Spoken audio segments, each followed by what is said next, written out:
Bom dia a todos e todas. Como estão? De final de semana, início de semana agora, né?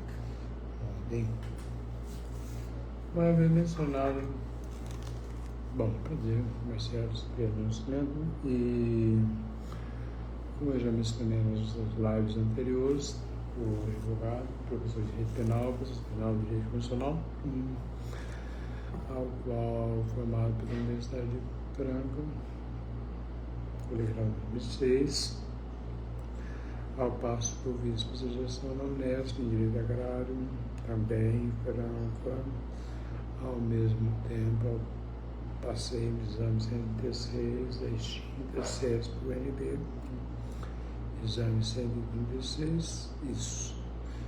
E fiz quatro pós-graduação, na verdade, né?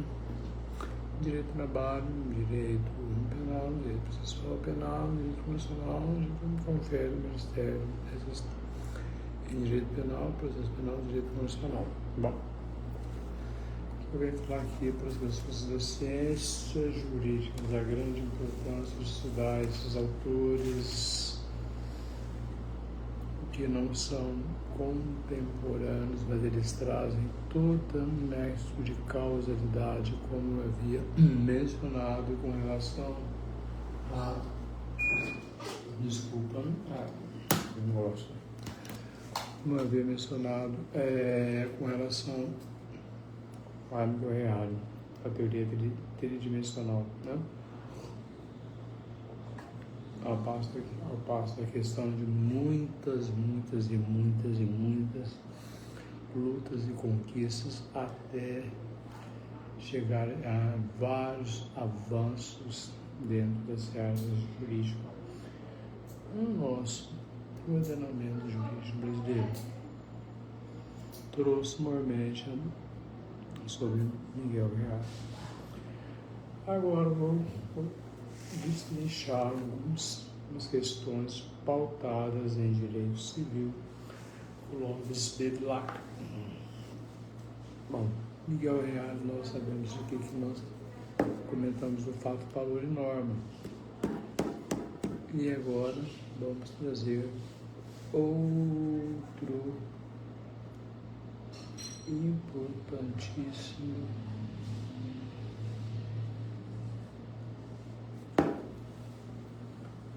fundador da Academia Brasileira de Letras de 1897, Clóvis Bevilacqua.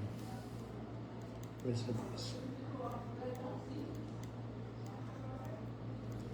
Pessoal, bastante pessoal que na filosofia ou na sociologia, o que acontece? Como vamos estudar teoria geral de direito ou introdução ao estudo de direito, que hoje, normalmente, nas faculdades exigem bastante sobre essa questão da criação.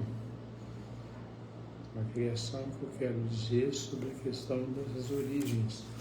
Quais são a origem dessas normas e quais são esses direitos materiais e da onde que veio esses avanços, para chegar até esses avanços. São desses altamente juristas renomados lá atrás e que guardam um nexo de causalidade ao mesmo tempo, ao passo que também eles têm grandes valores para quem está dentro da seara do direito, valores que não são só valores que devem ser guardados em instantes de qualquer tipo de repartição, seja privada ou pública da joia, ou seja funções da justiça, advocacia, defensoria pública, Ministério Público, ou seja também na questão pautada dentro do poder judiciário também, a questão de juízes, a questão de advogados. Então não é para deixar livre instante. Livre instante é que Eu sou aquilo que eu te falo, né? Nós temos sempre que estar antenado com essas novas reformas que o Poder Legislativo ele vai trazendo conforme passar o tempo. E essas reformas elas vão cada vez mais sendo de grande monta em decorrência dos contornos que eu já havia mencionado da parte penal, geral e expressiva. E a parte da história, as histórias, ninguém vai, mas é chato, isso é chato estudar sobre histórias referente à questão do direito, do isso, sabe, formações, saia. A ciência jurídica não é nada mais menos do que o quê? Você primeiro precisa entender a historicidade de cada ramo e disciplina do direito, para depois você começar a aplicabilidade das normas, seja no direito material e no direito processual instrumental. Então, o que acontece? Quem foi Clóvis Bevilacqua na seara do direito? Bom, nós sabemos o quê? Primeiro, eu já comentei o início. Ele foi o quê? Um dos fundadores da Academia Brasileira de Letras de 1897.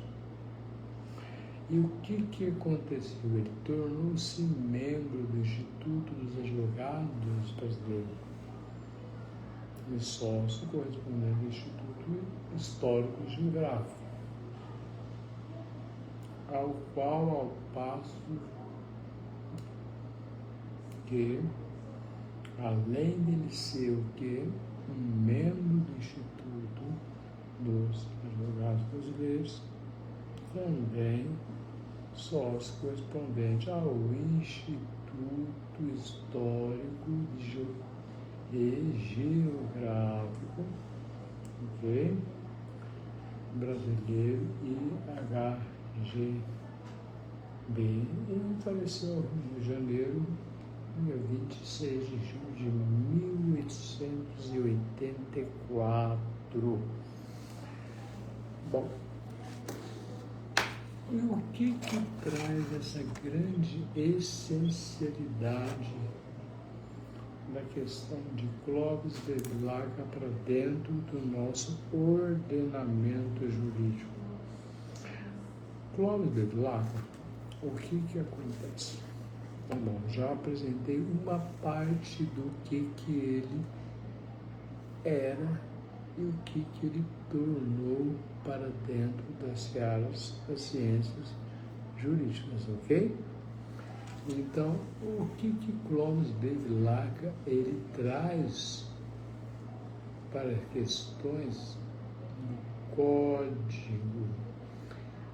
Clóvis Bevilacqua, ele foi o que, na verdade, nosso sistema que nós chamamos de direito civil, que está em outras lugares, por isso que eu falo, parte é apenas uma parte do que é estudado dentro da graduação do direito.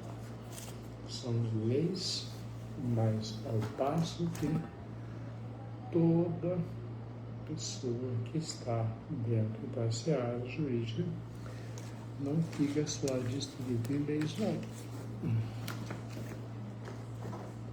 Doutrinas,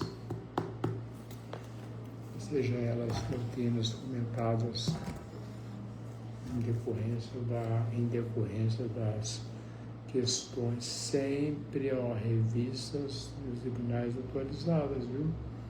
Nada de pegar doutrinas, às vezes doutrinas um pouco ultrapassadas, doutrinas que já estão algumas legislações desatualizadas. E ao mesmo tempo também, sempre, quando você estuda com manual de jurisprudência e a questão de doutrina, fica mais fácil você secar E quando você traz os elementos de provas contundentes para dentro do poder judiciário, fica mais fácil. Por isso você não compra banco de petições prontas, não, viu? Porque chega a ser até feio falar isso. A banco de petição pronta é para gente preguiçosa. É mais fácil você ter o que? A amplitude de ter isso daqui em mente, do que ficar perdendo tempo em comprar modelos prontos, prontinhos. Porque não é bem assim. Cada caso é um caso isolado. Os elementos de provas são os elementos contundentes. Nada é igual a outro. Cada pessoa tem o seu direito de ser tutelado dentro da ordem, o direito civil, o direito penal, o direito constitucional, o direito ambiental, o direito tributário, o direito, nós podemos falar que não é comercial, mas empresarial, mas tudo bem, o direito no trabalho, previdenciário, então, em todos os direitos, gente, pelo amor de Deus, não perca tempo, nada é igual a uma coisa ou outra. A não ser quando nós temos direitos de custos coletivos, quando há, entendeu, a incidência da mesma que não elementos de prova em um conjunto ou um grupo de indivíduos foram lesionados, ao passo que essa lesão ela atingiu uma coletividade. Mas voltando à pauta aqui, que nós também falamos sobre a teoria tridimensional do direito, de Miguel Reale, que acabei trazendo sobre questões muito importantes para dentro do direito, o qual muitos estudantes da graduação acabam desconhecendo e quando chega na parte de provas, uma das questões que eu vou falar, gente, por favor, perca tempo estudando em inúmeros concursos, não, porque não vale a pena. Outra coisa também, exame da ordem não mede a extensão e conhecimento de ninguém, tá joia? Então, o que eu vejo? Eu vejo que na verdade a banca FGV, ela traz várias questões que na verdade com certeza mescla assim o que nós falamos, a lei seca, para quem está entendendo direito também, viu? E o que é a lei seca juntamente com o quê? Saber interpretar as questões que estão sempre pedindo. E não é só provas e exames da ordem, não. É qualquer tipo de concurso que alguém for prestar. Faça por amor, não faça por conta de valores. Salários é algo que não é bem assim. Você tem que almejar aquilo que você realmente ama. Então vamos lá. Prova de placa. Prova de placa, na verdade, o que acontece com esse grande, o quê? Que eu comentei? Vamos ver. Ele é um dos, elaborador do quê? Do Código Civil de 1916. Olha que bom, que coisa. Tanto é que eu entrei em 2000 vamos lá, ao passo, 2001, né? 1, 2, 3, 4, 5. Isso, 5 anos. Falei grau 5 anos e a formatura foi em 2006. Então eu estudei a questão do Código Civil de 1916 e depois nós tivemos mudanças, né? Acho que a professora Gisele ela vai lembrar muito bem dessas mudanças que teve na universidade, na Unifram. E ele foi a primeira lei, foi a primeira lei do Brasil. Então, além de a primeira lei, que instituída pela qual tipo lei de 3.071 de 1º de janeiro de 1916, ao passo que esteve em vigor até 2002. Então, o que houve? Cláudio Bevilacqua, o que aconteceu em 1916 até 2002, vigorou-se que o Código Civil, não é? Então, isso, por que eu falo dessa extrema relevância dessas alterações normativas? Lembra que eu trouxe da distribuição e da redistribuição? Ao mesmo tempo, ao passo que 2016 a 2002, ao chegar ao passo de 2024 e depois 2025, algumas reformas foram feitas sempre para não... Ora, o direito ele é contemporâneo, mas ao mesmo tempo, ao passo que ele é contemporâneo, ele não deixa de ter o quê? Aquela questão atemporal e a questão temporal. Então, o que acontece? O direito ele acompanha os fatos eles vão cada vez tornando o quê? Modificadores fatos extintivos, fatos que acabam tendo certos reformas para dentro do direito.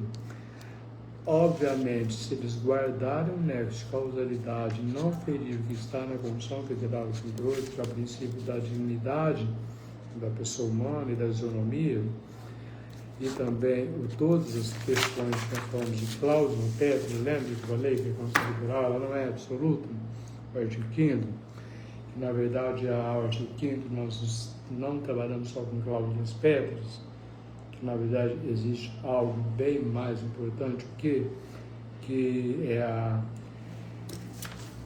o direito que o artigo 5º da Constituição Federal, de 88, que trata sobre direitos e garantias fundamentais, individuais e coletivos, ele não é absoluto, eles não são imutáveis nem intangíveis e podem ser que eles tenham status de cláusulas pétreas dependendo da situação ao caso concreto, ok? Mas eles são relativizados. O que é isso? A Constituição Federal, quando traz que os direitos eles são relativizados, é que quando há alguma norma que necessita de uma complementação em que vai trazer novos rumos em decorrência das novas situações jurídicas, o que nós estamos falando aqui? Nós estamos falando que essas novas situações jurídicas é o quê? É as reformas que vai acontecendo a partir do quê? A partir de novas situações jurídicas que vão se amoldando às novas formas de não contemporaneidade só, mas ao passo que novas tendências modernas do direito. Então, essas novas tendências modernas do direito é o que eu estava aqui na questão do Código de 1916 de Cláudio Bevilacqua. Então, aqui em 2016 até chegar em 2025, percebe-se, por exemplo, no Código Civil, nós temos o quê? Grandes alterações, inúmeras alterações em cada legislação. Ou seja, na parte geral do Código Civil e na parte especial. Mas alterações para quê? Alterações necessárias e algumas totalmente desnecessárias. Mas vamos lá. A importância de Cláudio Bevilacqua e a importância que eu trouxe semana passada de Miguel Reale. Eles são grandes filósofos, e eu falo filósofos e sociólogos também, mas filósofos, né? Porque teoria geral, quem tem teoria geral do direito, tem introduções do direito, então sabe muito bem o que é essas questões. Mas eu não gosto. Não tem que gostar. Se você não gostar de direito, saia. Porque o curso das ciências jurídicas é assim, ao mesmo passo que as outras ciências, não só jurídicas, como outras ciências, aí ciências biológicas, outras ciências qualquer. Todas as ramificações de profissões têm a mesma equiparação na questão que eu falo com relação às suas essencialidades, mas nenhuma delas as ciências jurídicas podem ser exercidas de forma concreta e objetiva nas suas profissões, ok? Então vamos lá. Então, Paulo Bevilacqua, ele trouxe o que para dentro do ordenamento jurídico, o Código Civil de 1916? Quais são as principais características desse alemão? Paulo Bevilacqua, ele foi o primeiro a gravar o nome Brasil com a letra S. Será que tem que saber disso? Ou alguém nem nunca sonhou sobre essa situação? Sim, trouxe. E o que mais que aconteceu aqui? Além disso aqui, nós temos o que foi dividido em dois blocos principais, que é a parte geral e a parte especial, no Código Civil de 1916, que foi composto por 1.807 artigos. Olha, 1916. Ao passo que, qual que é os tipos de conteúdos que regulamentavam esse Código Civil de 1916? Bom, ele regulamentou várias situações dentro do direito. Regulamentou situações de obrigações de ordem privada, obrigações de ordem relativas a pessoas, bens e suas relações. 1916, hein, pessoal?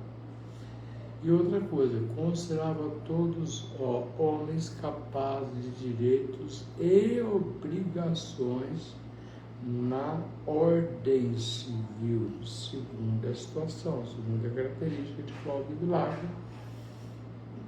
Terceiro, não distinguia entre nacionais e estrangeiros quanto à aquisição ou gozo de direitos civis. Ao passo que também considerava que a personalidade civil do homem começa com o nascimento, com vida. É aquilo que nós falamos, né? Lembra da questão de nascimento com vida. Eu não lembrar agora da questão. Que é a questão que depois entra em conflito com a questão lá na frente de ética e bioética também. Houve muitas reformas até chegar a 2002, as devidas alterações, ok? Na verdade, nós tínhamos o que? Inúmeras situações do nascimento com vida, nascituro, entendeu? Aí que houve nessas alterações que eu falo sobre distribuição e redistribuição, então tem muitas coisas que devem estar sempre tomando cuidado com os linguajares, tá ok? Porque existem muitas situações ainda que não há uma explicação confundente até o ponto que vai essa vida, eu falo em choque, um conflito de leis com relação ao direito penal com o direito civil, tá joia? Com relação ao que é vida, aonde ela inicia e como é a morte, principalmente na vida, quando chega naquela questão do aborto, porque esse é um dos grandes problemas, que é um choque de conflito que vem as convicções filosóficas, sociológicas e convicções de crenças e cultos e por aí vai. E também tem a questão do que esse código, ele foi na verdade, ele foi revogado pela lei 10.406 de janeiro, 10 de janeiro de quê? De 2002. Praticamente, eu entrei em 2001 na faculdade, em 2002 ele já foi o quê? Eu cheguei a estudar para o Clóvis de Vilar, ao mesmo passo que depois veio de novo, novamente, o que? A nova reforma do Código Civil em 2002, até chegar às suas devidas reformas hoje, que algumas podem ser que sejam bem-vindas hoje, outras não.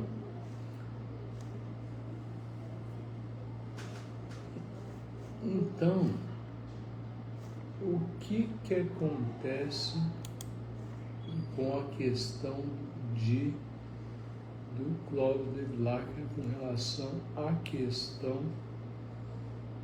dessa criação do Código Civil brasileiro? Então nós já sabemos que ele, na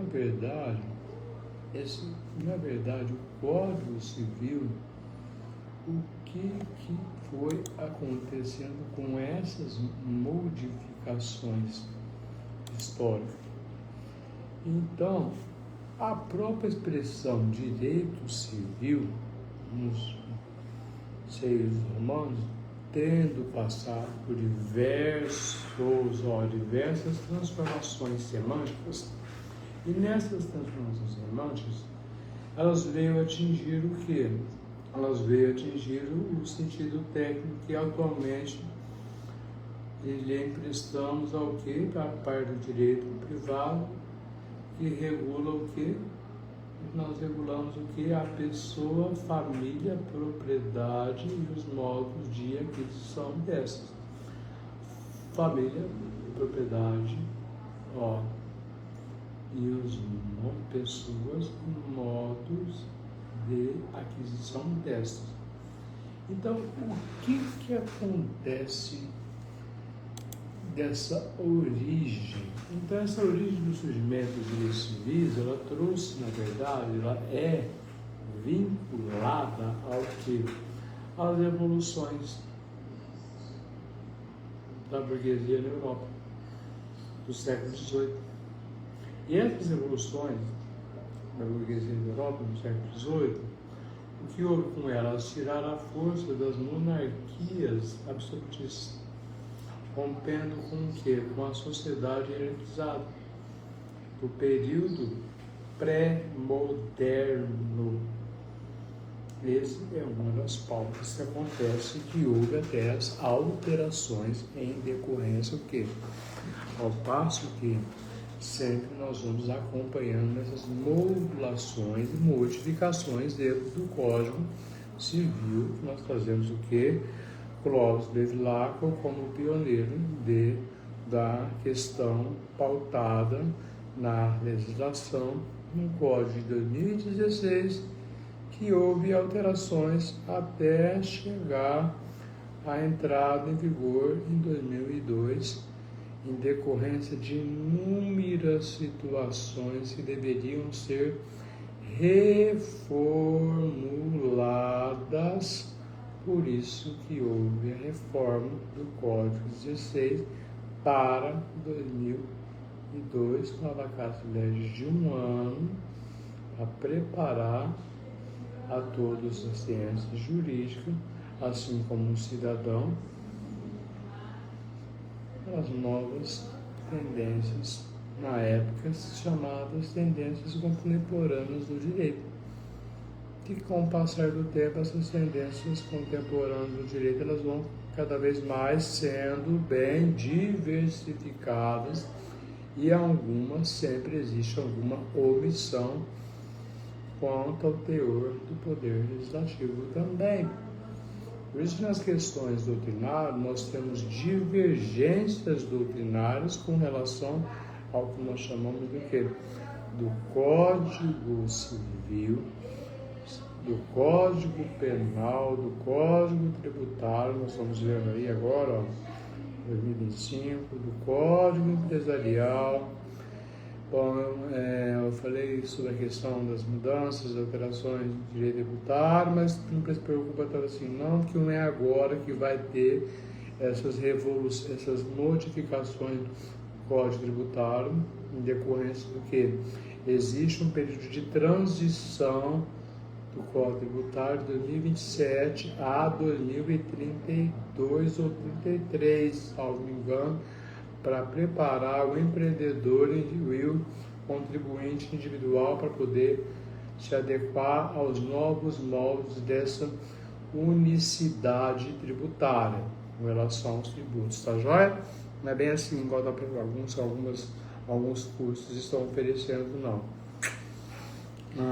Outra coisa também que é interessante, essas frases históricas, dos 3 períodos históricos aqui, mas o que nós temos que ter em mente, que a questão do código de Clovis Bevilacqua. O que aconteceu? Na verdade, houve um certo retardamento com relação a essa questão desse seu anteprojeto até o final do século XVIII, em 1899. Por que houve pelo grande jurista Clovis Bevilacqua? Em decorrência do quê? Tendo sido discutido no Congresso Nacional até o final do ano de 1915. Então, o que aconteceu aqui? Quando surgiram os direitos civis no Brasil?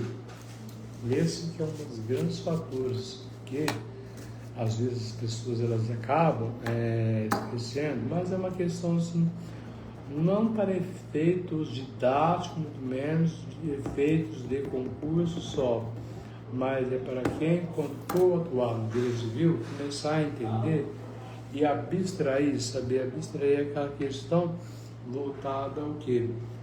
A toda pessoa que está dentro das ciências jurídicas, ou seja, na graduação, desculpa, vai gravar, ou vai ter uma gravação, um congresso, algo nesse sentido, tem que sempre se atentar ao quê? Toda vez que termina uma graduação, dá uma pausa, faz uma pós-graduação, passa esse exame da ordem, que não é lá aquelas coisas, isso depende muito da pessoa. Então, quando o Clovis Bevilacqua teve essa certa resistência na questão do que eu trouxe no final do século XVIII, de 1899 até foi sido discutido no Congresso Nacional, foi discutido essas reformas no Congresso Nacional em 1915, para essas alterações do Código Civil de 1916, ok? Então, o que aconteceu? A partir da Constituição Federal de 1891, que garantiu a igualdade legal entre cidadãos e também as liberdades, crenças, associação, reunião, tal como permitiu o habeas corpus, todas as Constituição Federal passarão a defender os direitos civis, com exceção a quais tipos de exceção? Apenas da Constituição Federal de 1967. Uma das questões que trouxe primeiro o surgimento dos direitos civis em 1967.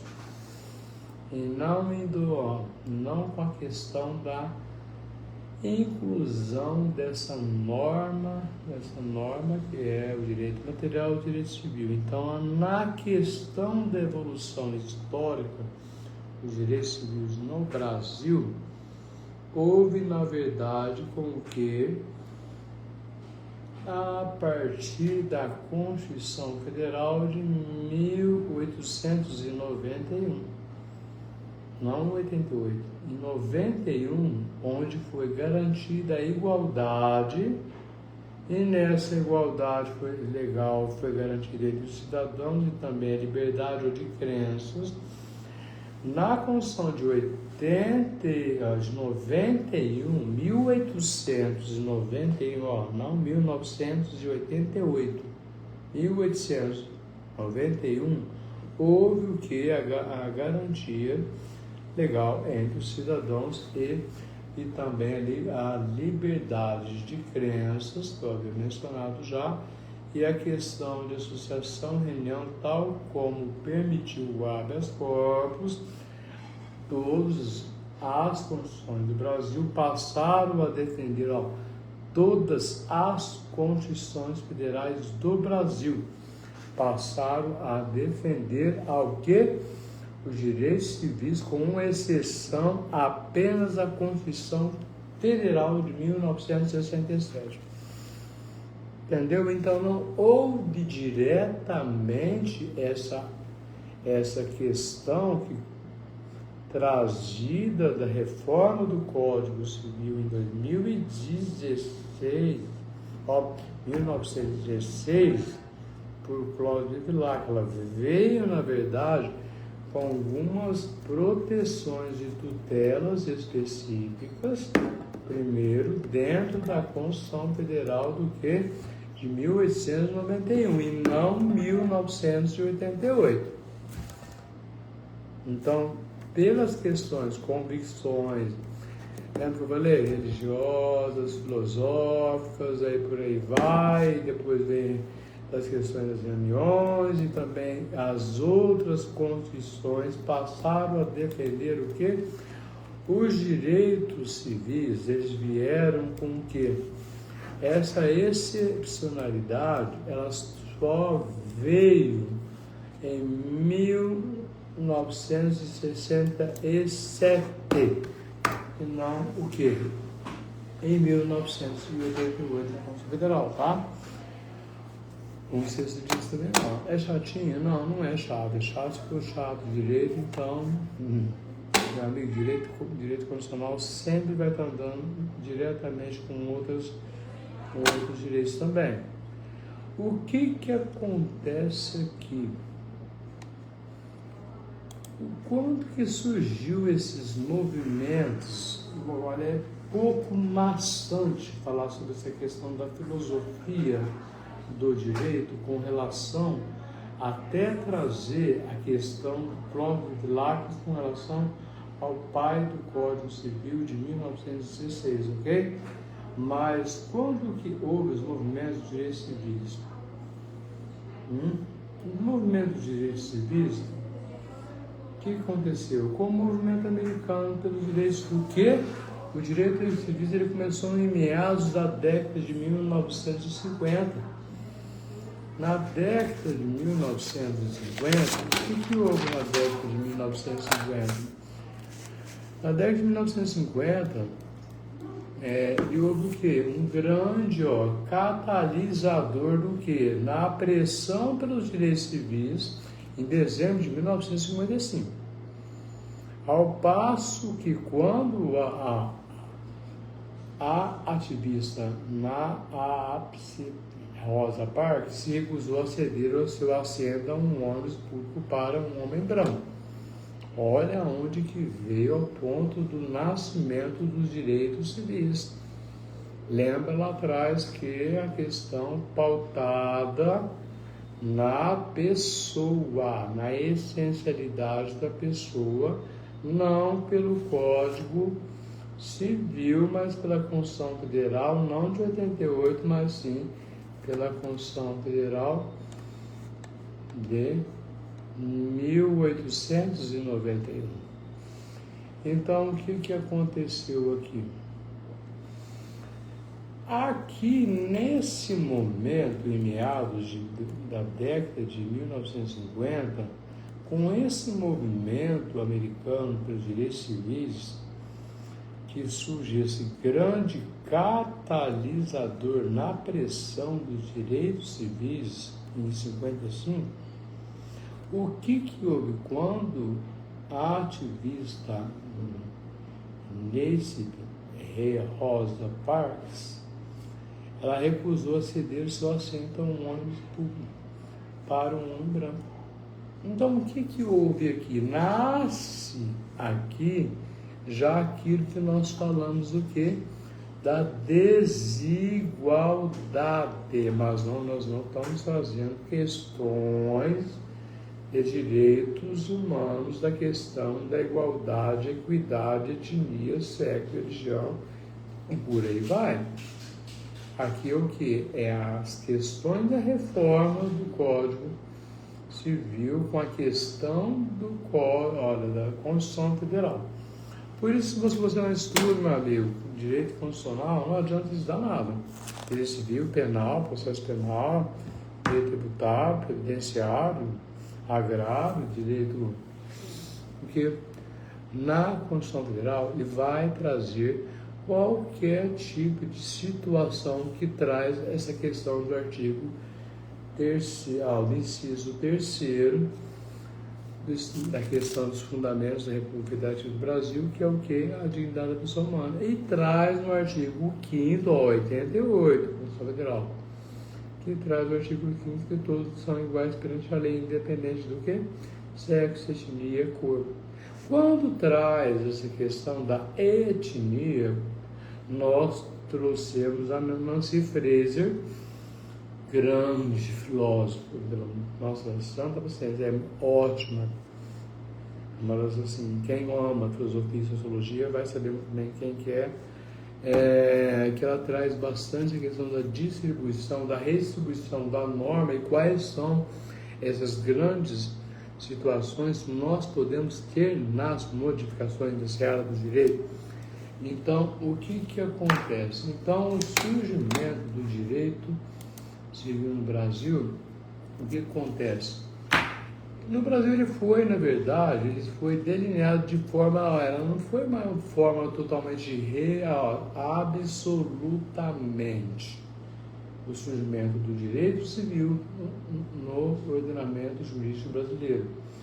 Ele foi, delineado de uma forma relativa, independente quando a ideia de criar um código de estudamento brasileiro surgiu a partir da Declaração da Independência. Assim que houve o surgimento do direito civil, com essa relativização com relação à criação na independência exclusiva de o quê?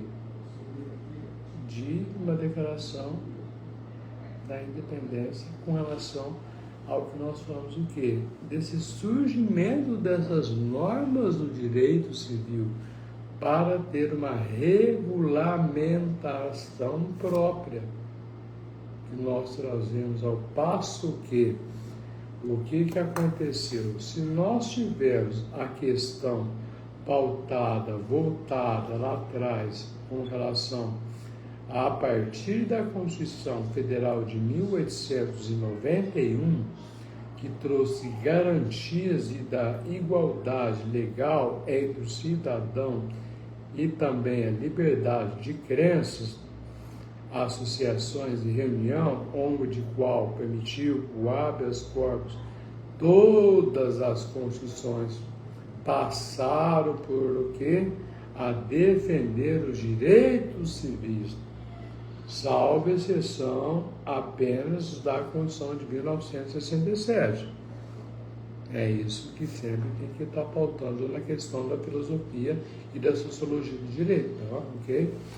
Eu falo que Bloch Bevilacqua, ele foi, na verdade, um suave projeto elaborado no final do século XVIII, ao passo que, pelo grande jurista Bloch Bevilacqua, mas ao que tendo sido discutido no Congresso Nacional até o final de 1915. Mas ao passo que as grandes reformas, elas houve com relação, elas guardam esse nexo de causalidade com relação ao que nós chamamos de Constituição Federal de 1891 e não a Constituição Federal de 1988.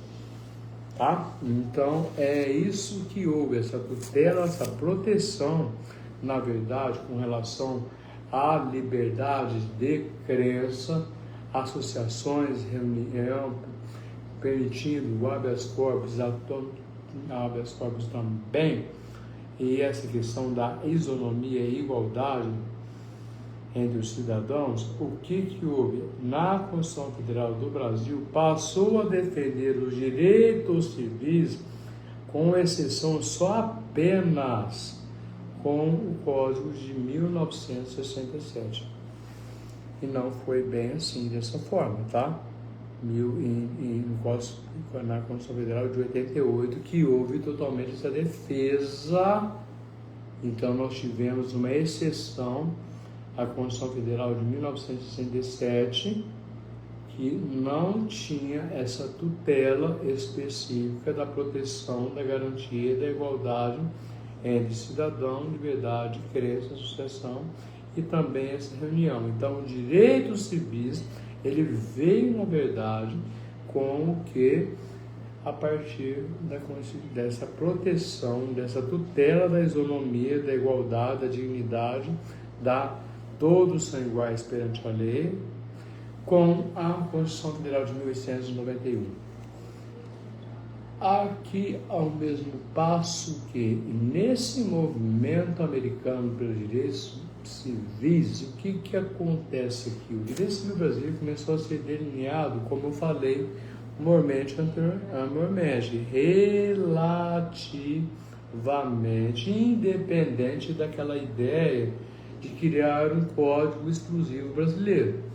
Surgiu através do que? Do direito, da Declaração da Independência. Então, o que acontece? Qual é o principal objetivo do direito civil? O principal objetivo do direito civil é o quê? O direito civil, ele é responsável por regulamentar quais tipos de direito. O direito à vida em sociedade, em geral, criando o quê? Quais tipos de regras são criadas no direito civil? No direito civil são criadas regras necessárias para que a vida social das pessoas sejam mantidas com ordem, respeitando os direitos individuais e o quê? Estipulando deveres dessas pessoas. Mas não é só direitos individuais, é direitos coletivos também. Ao passo que na verdade, nós temos o quê? Quais são as questões dos simples, dos direitos, da tutela do direito civil? A tutela do direito civil, elas são o quê? O direito à liberdade de expressão, o direito do quê? Da vida, o direito da liberdade, o direito da igualdade, o direito da propriedade, entre outros. Assim que há as reformas conjugando com o que eu falei. Código não, Constituição Federal de 1988. No direito civil, vai se dividindo entre parte geral e a parte especial. Lembra que eu comentei de Clóvis Bevilacqua no início.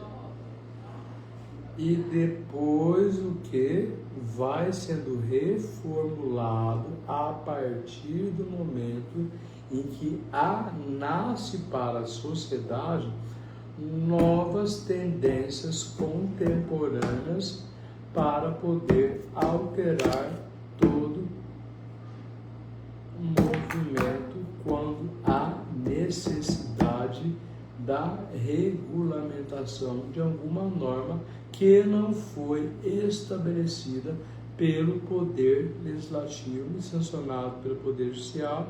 Por isso que grande da maioria dos processos dentro do Poder Judiciário há determinadas morosidades no Poder Judiciário em decorrência do quê? Do acompanhamento dessas novas tendências contemporâneas dentro do direito. É o que nós denominamos das questões voltadas no direito digital e da inteligência judicial, que não é o tema da discussão dessa pauta, ok? Então, o que acontece aqui? Então, além dessas questões de cinco direitos civis que eu comento aqui, o direito civil do Código de 2016, tá?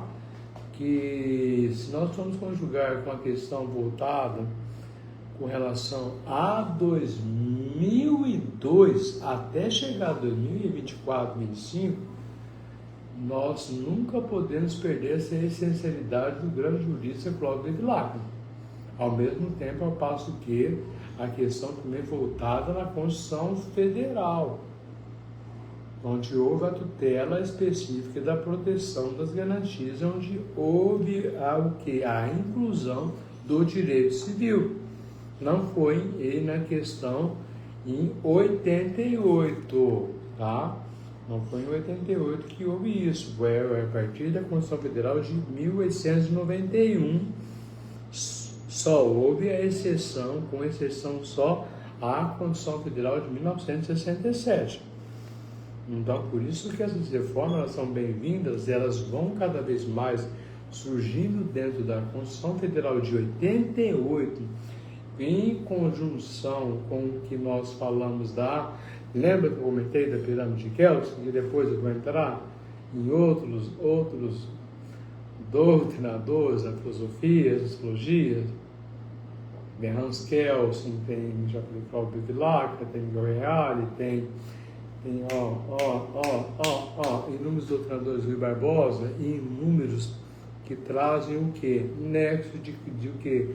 Guardam essa questão do que? De causalidade entre o passado, o presente e o que? Nas questões contemporâneas do direito, eles sempre voltam no direito atemporal com o direito temporal.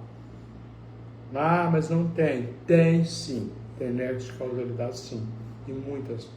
E se você não estuda a questão da introdução ao estudo de direito ou teoria geral lá na frente do processo, você não vai entender o que é o que? O manual, doutrina e jurisprudência. Não adianta comprar modelinho pronto. Modelinho pronto de direito não adianta que passe vergonha em qualquer tipo de profissão na área de ser juiz. A mesma coisa quando você vai numa consulta, um médico dá a mesma receita para 10 ou 5 ou 15, 20 pacientes, ok? Então vamos lá. A próxima questão dos direitos civis que traz é a questão voltada do que? Das garantias individuais, que elas vão assegurando? Elas vão assegurando o quê? Essas relações entre os cidadãos. E quando vai assegurando as relações entre os cidadãos e o Estado, a inviolabilidade desses direitos é fundamental para o Estado democrático de direito. Mas será que essa inviolabilidade do Estado, desses direitos, é fundamental mesmo para o Estado democrático de direitos? Nós falamos da questão do quê? O princípio da dignidade da pessoa humana, do inciso 3º. Será que a República do Brasil, os seus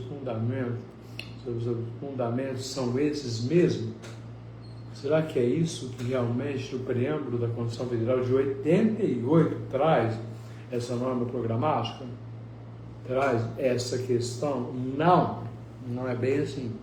Tanto é que não haveria situações em que desencadeasse para o Poder Legislativo alguma omissão normativa dentro do que nós chamamos do que? Nas leis que acabam sendo sancionadas pelo Poder Executivo, e depois, quando chega no Poder Judiciário, não existe esse princípio da indissolúvel tem nada de indissolúvel e muito menos ainda harmonia entre poder executivo, legislativo e judiciário.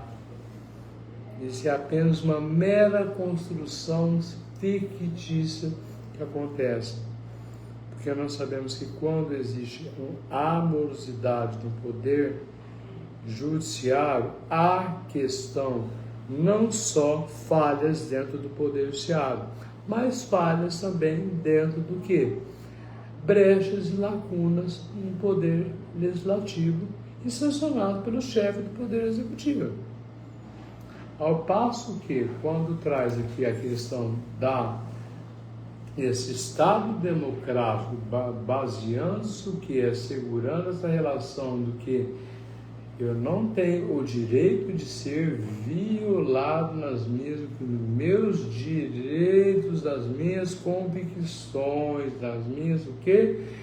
Igualdades. É onde que vem o artigo 5º da Constituição Federal, 88, e garantias de direitos individuais e coletivos. Bom, vamos lá. E também, ao mesmo tempo, os tribunais são as principais instituições públicas que protegem os direitos civis. Será que os tribunais hoje, eles são realmente principais o que? Instituições públicas que protegem as questões da tutela, os direitos civis? Depende, às vezes sim, às vezes não. Além dos direitos civis, os cidadãos também têm direitos políticos e sociais. Na parte, no campo de direitos políticos e sociais, nos direitos políticos nós podemos trazer uma convicção. Nós somos obrigados a votar, a questão todos nós somos cidadãos, e ao mesmo passo que nós temos limitações e restrições quanto ao direito à liberdade. Uma delas é o quê? O voto é obrigatório. Embora exista a facultatividade, que aqui não é uma pauta de direito constitucional de eu ficar falando sobre questão de direitos políticos, tá? No capítulo de direito que fala de direitos políticos. A mesma coisa de direitos sociais. Quando nós trazemos a questão de igualdade do quê? A capacidade laborativa do quê? De gênero, homem e mulher. Na equiparação salarial. Então, existe uma limitação, existe essa amplitude, essa questão da igualdade? Não, claro que não. Existe uma igualdade quando nasce para o direito algo que está dentro do que nós chamamos do quê? Dentro da seara do poder legislativo? Não. Judiciário? Não. Executivo? Não. Quando está dentro do quê? Quando existe uma situação nos meios de comunicação que trazem alguma situação que nasce para o direito a alguma tutela específica naquele momento, porque precisa acontecer algum fato para poder gerar uma norma e uma proteção dentro do direito. Então precisa existir movimentos para que nasça para o direito essas situações. Seja direito civil, tributário, penal, ambiental, agrário, eleitoral, direito previdenciário, direito de trabalho, e por aí vai, ambiental, consumidor.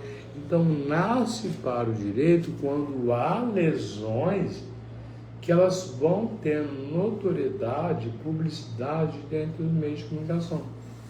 Se não houver essas situações, ninguém comenta nada.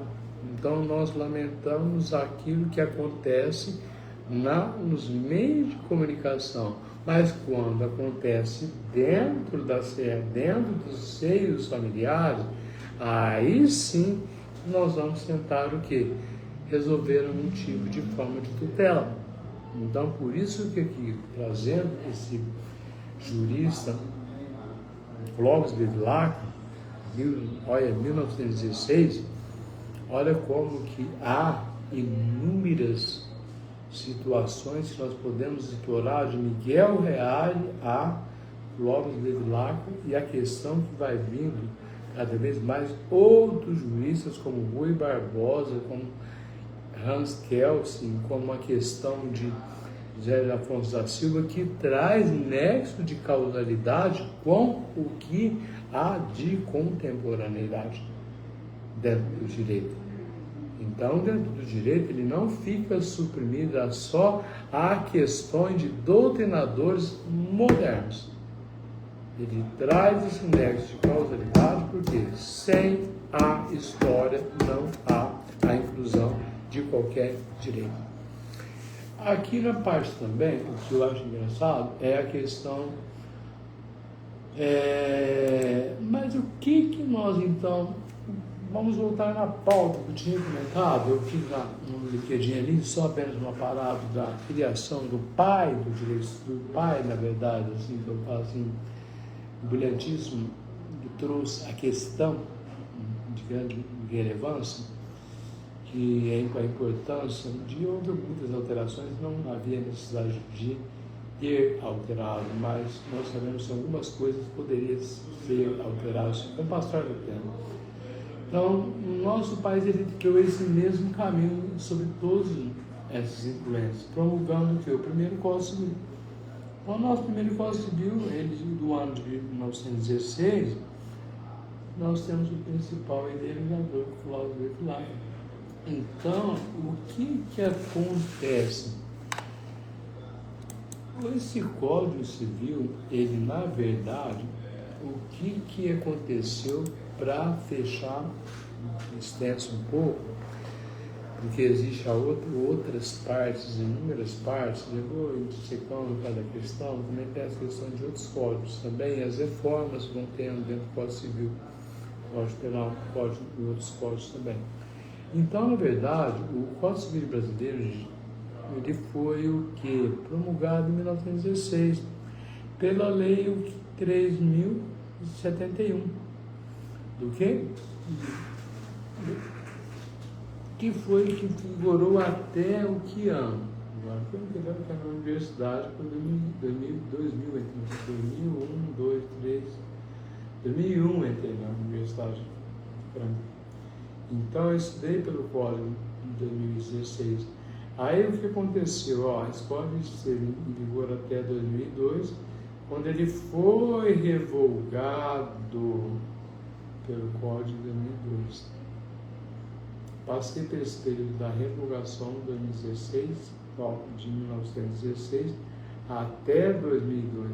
Então, teve isso um ano para preparar, para podermos ver as novas reformas e tendências do Código de 2002. Então, ele foi escrito, como eu já havia mencionado, no historiador, muitos grandes juristas, Cláudio Bevilacqua. Então, foi a primeira lei a grafar o nome com o nome Brasil com a letra S, tá? Esquece disso, é só para fins e efeitos de conhecimento também. Adquire sempre conhecimento, viu? Conhecimento nunca é de menos. É sempre bom ter essas questões para fins não só terapêuticos, didáticos, pedagógicos e para quem gosta de estudar, termos isso, a vontade e o anseio, tá? De estar sempre estudando. Não adianta ficar apenas Ctrl-V, Ctrl-C, porque a coisa mais importante dentro do direito é o estudo. E sem estudo você não é nada lá. E foi dividido em duas partes, parte geral e parte especial, como havia comentado. Ao mesmo tempo também que a parte geral era composta de 3 livros, Pessoas, Bens e dos Fatos Jurídicos. 1916, Pessoas, Bens, Fatos Jurídicos. E a parte especial ela era composta por 4 livros, Família, Coisa, Direitos, Obrigações e o que? Das sucessões. Processo de aprovação, o que houve? O Cláudio Bevilacqua ele foi lentamente demorado 17 anos desde a edição do projeto até o que? Até a sua aprovação. Então, até a sua aprovação, houve inúmeros fatores para poder passar por inúmeras reformas. Lembra-se primeiro que em 1916 essa divisão parte geral e parte especial, na parte geral do Código de 1916 de Cláudio Bevilacqua, pioneiro do Código de 1916, ele trouxe pessoas, bens, fatos jurídicos. Já na parte, ao passo que na parte especial, já trata a questão dos direitos de família, dos direitos das coisas, dos direitos e obrigações e dos direitos das sucessões.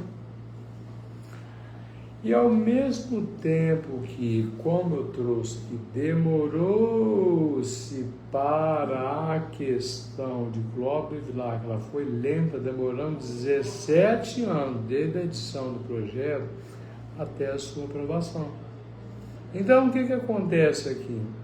O que eu falo sempre? Eu falo assim, que a filosofia e a sociologia, o direito à teoria geral, processo ou introdução ao estudo do direito, seja no direito civil, direito penal e outros direitos materiais, sempre se ater aos estudos dos juristas que já faleceram, mas que deixaram grandes obras jurídicas que nunca saíram da sua essencialidade dentro do direito, ok? Outra coisa também que ele foi, o processo de aprovação ele foi marcado sim por muitas discussões, criticamente, por inúmeros inconformismos também. Então o Código de Vilar foi aprovado com mudanças. Ele não foi totalmente aprovado na sua essencialidade. Houve inúmeras mudanças para que seja aprovado o Código de 1916. Ao passo que a influência do quê? Dos ideais liberais europeus.